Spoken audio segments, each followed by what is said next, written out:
कार्तिकेय नाम का एक भाई था।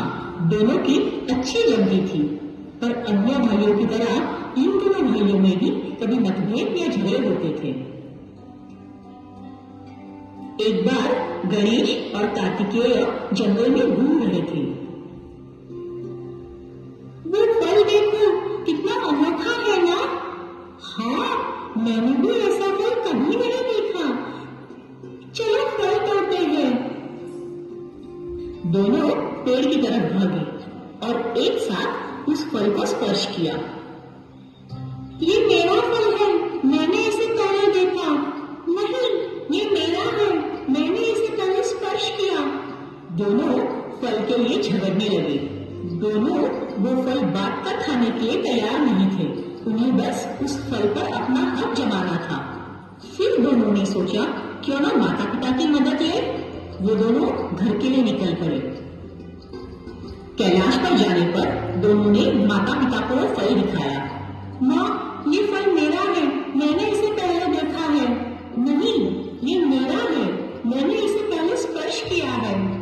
फल देखकर भगवान शंकर ने कहा, अगर इस फल का असली हकदार इसका ग्रहण करे तो उसे अमरत्व तथा अतुल्य बुद्धि प्राप्त होगी। माता पार्वती ने कहा, हम इस फल के 2 टुकड़े करके दोनों पुत्रों में बांट देते हैं। नहीं, ऐसा नहीं हो सकता। दोनों में से कोई एक ही ये फल खाकर उसकी शक्तियां प्राप्त कर सकता है। मैं छोटा हूँ तो ये फल मैं खाऊंगा। नहीं, मैं बड़ा हूँ, इस पर मेरा हक है। प्रभु, अब आप भी कुछ कीजिए। मुझे लगता है हम नारद मुनि को बुलाएंगे, उनके पास इस बात का हल जरूर होगा। भगवान शंकर ने नारद मुनि को आवाज दी। पलक झपकते ही नारद मुनि हाजिर हुए। नारायण नारायण। प्रभु, आपने मुझे कैसे याद किया? देवी पार्वती ने उन्हें फल की सारी कहानी सुनाई। नारायण नारायण। मैं इन दोनों के सामने एक चुनौती रखता हूँ। जो जीतेगा वही इस फल का हकदार होगा। दोनों भाई मान गए। हमें मंजूर है। दोनों को विश्व के 3 चक्कर लगाने होंगे।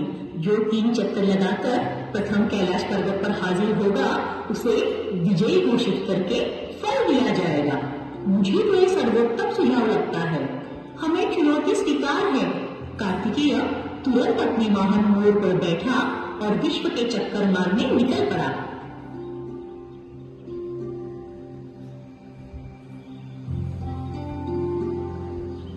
और यहाँ बाल गणेश कुछ सोचने लगा। मेरा वाहन मूषक तो उड़ नहीं सकता और कितना भी तेज दौड़े, फिर भी मोर के सामने जीतना तो असंभव है। मुझे कुछ और सोचना होगा। बाल गणेश को एक कल्पना सूझी। वो मन ही मन मुस्कुराए। गणेश ने अपने माता पिता के इर्द गिर्द चक्कर लगाना शुरू किया। भगवान शंकर, माता पार्वती और नारद मुनि चकित हुए। वो सोचने लगे, बाल गणेश क्या कर रहा है? 3 चक्कर लगाकर बाल गणेश माता पिता के सामने खड़ा हुआ। पिताजी, मैंने विश्व के 3 चक्कर पूर्ण किए, अब मुझे वो फल दे दीजिए ना। पर बेटा, तुमने तो हमारे इर्द गिर्द चक्कर लगाए, कैलाश छोड़कर तो तुम कहीं गए ही नहीं। तो ऐसा कैसे कह सकते हो कि तुमने विश्व के चक्कर लगाए? माता, विश्व के चक्कर लगाने के लिए मुझे कैलाश छोड़कर जाने की जरूरत ही नहीं थी।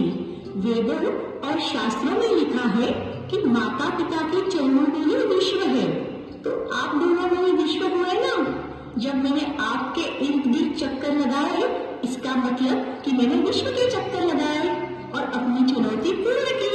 मेरे लिए तो आप दोनों ही मेरा विश्व है। भगवान शंकर और माता पार्वती को बाल गणेश की बातों में वास्तविकता दिखाई दी। उन्होंने गणेश को विजेता स्वीकार कर लिया। तभी कार्तिकेय भी वहां आया। माँ, पिताजी, मैंने विश्व के 3 चक्कर लगाए। बहुत अच्छे बेटा, पर गणेश ने तो ये चुनौती जीत ली है। ये कैसे हो सकता है? मुझे तो गणेश विश्व के चक्कर काटते हुए दिखाई नहीं दिया। तो फिर गणेश ये चुनौती कैसे जीता? नारद मुनि ने कार्तिकेय को समझाया कि गणेश ये चुनौती कैसे जीता, पर कार्तिकेय खुद को उस फल का असली हकदार समझ रहा था। वो नाराज होकर कैलाश पर्वत छोड़कर निकल गया। भगवान शंकर ने कहा, गणेश तुम जीत गए, ये लो तुम्हारा फल। भगवान शंकर, माता पार्वती और नारद मुनि को बाल गणेश की बुद्धिमत्ता देखकर आश्चर्य हुआ। माता पिता का आशीर्वाद लेकर गणेश ने वो फल खुशी से खाया।